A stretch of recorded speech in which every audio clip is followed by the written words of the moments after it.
नमस्कार दोस्तों, अपनी दुनिया के न्यूज़ बुलेटिन पर फिर से आपका स्वागत है। प्लीज़ सब्सक्राइब करें, लाइक करें और शेयर करें। आज एक ऐसी खबर निकल कर आई है जो वास्तव में उन सभी छात्रों के लिए निश्चित ही पीड़ादायक है। ये आखिर ये हो क्या रहा है? जी हाँ, टाटा कंसल्टेंसी सर्विसेज जो भारत ही नहीं दुनिया की एक नामी गिरामी सॉफ्टवेयर कंपनी है, उसने सीए की सैलरी 7.5 लाख रुपए सालाना पैकेज पर चार्टर्ड अकाउंटेंट को अपॉइंट करने की घोषणा की है, और वो भी मुंबई जैसे शहर के लिए। आप समझ सकते हैं कि आखिर ये प्राइवेट सेक्टर में इतनी कम सैलरी, वो भी सीए जैसे पोस्ट के लिए। जी हाँ, सीए जो पास करना वास्तव में अपने आप में एक बहुत बड़ा चैलेंज होता है। स्टूडेंट्स 8-8 साल 10-10 साल तक मेहनत करते हैं, फिर भी बहुत सारे का नहीं हो पाता है। उस कंपटीशन से निकले हुए छात्रों के लिए ये इतनी कम सैलरी, वो भी मुंबई जैसे शहर पर। मुंबई जो कि भारत का सबसे महंगा शहर है, इतनी कम सैलरी में कैसे वे फैमिली गुजारा कर पाएंगे? ये एक सोचने वाला और एक चर्चा का विषय है। निश्चित ही इससे लोगों का प्राइवेट सेक्टर की ओर रुझान कम होगा, लोग सरकारी सेक्टर की ओर जाएंगे। जी हाँ, टाटा कंसल्टेंसी सर्विसेज जो लगभग जिसका नेटवर्थ 918 बिलियन के लगभग है, उस कंपनी में वो भी इतने बड़े पोस्ट के लिए इतनी कम सैलरी, निश्चित ही यह एक निराशाजनक बात है। The institute of chartered accountant of India जो कि पार्लियामेंट एक्ट 1949 के तहत बना है और तब से आज तक देश के विकास में अपना बहुमूल्य योगदान देता आ रहा है, उस संस्था से पास आउट कैंडिडेट के लिए इतनी कम सैलरी, निश्चित ही यह एक बहुत ही दुखद विषय है। तभी तो स्टूडेंट प्राइवेट सेक्टर की ओर रुझान नहीं कर गवर्नमेंट सेक्टर की ओर आ रहे हैं।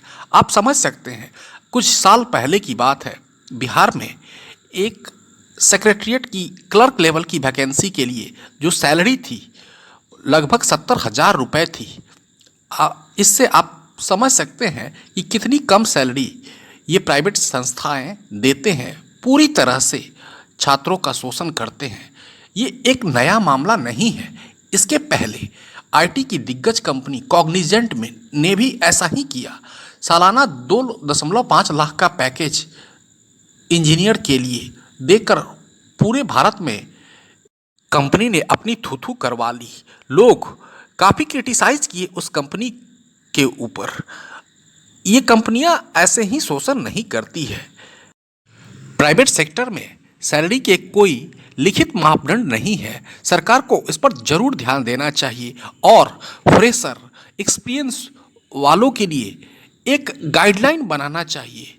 एक पार्लियामेंट में एक कानून बनाना चाहिए कि हाँ, फ्रेशर की इतनी सैलरी फिक्स होगी और जो एक्सपीरियंस वाले हैं उनकी सैलरी इतनी फिक्स होगी।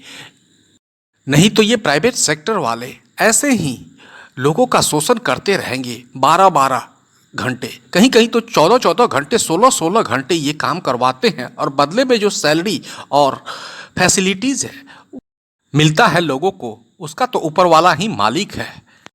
देश में बेरोजगारी का ये आलम है कि बड़ी बड़ी संस्था, आईआईएम जैसी संस्था अपने छात्रों को प्लेसमेंट नहीं दे पा रही है।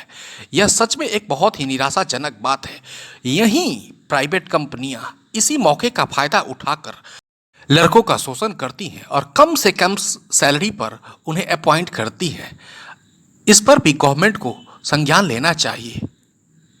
इसलिए तो छात्र सरकारी नौकरी की ओर ज़्यादा अपना झुकाव रखते हैं, क्योंकि वहाँ सैलरी फिक्स है, जॉब की स्टेबिलिटी है और हर कुछ सालों के बाद एक नया पे कमीशन लागू होना ही है।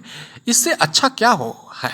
इसीलिए छात्र ज़्यादा से ज़्यादा सरकारी नौकरी की ओर अपना झुकाव रखते हैं, पर सरकारी नौकरी तो बहुत कम है। आखिर यह कब तक चलेगा? इसलिए सरकार को चाहिए कि कानून बनाकर प्राइवेट सेक्टर में हर पोस्ट के लिए एक फिक्स सैलरी रखे। प्लीज़ अपनी दुनिया को जरूर सब्सक्राइब करें, लाइक करें और शेयर करें। धन्यवाद।